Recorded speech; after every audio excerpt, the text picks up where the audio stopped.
Ginklaro ni Vice President Sara Duterte nga wala sang ginaplano nga destabilization batok sa gobyerno. Pahayag sini halinman mismo sa administrasyon ang ideya nga may destabilization.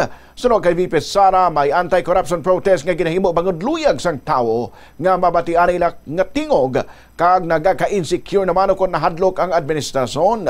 Matandaan nga may mga series ang hublag protesta nga giniwat kag pagahiwaton sa nagkalailan nga parte sa Pilipinas sagod manawagan nga pasabdon kag prisohon ang mga korap.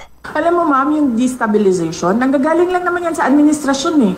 Wala namang destabilization na nangyayari eh. Nagsasalita lang yung mga tao. At nai-insecure lang o natatakot lang yung administration sa lakas ng boses ng mga tao. Pero sa totoo lang ma'am, walang nagpaplano ng destabilisasyon. Normal ang pagpapahayag ng isang tao sa kanyang nararamdaman.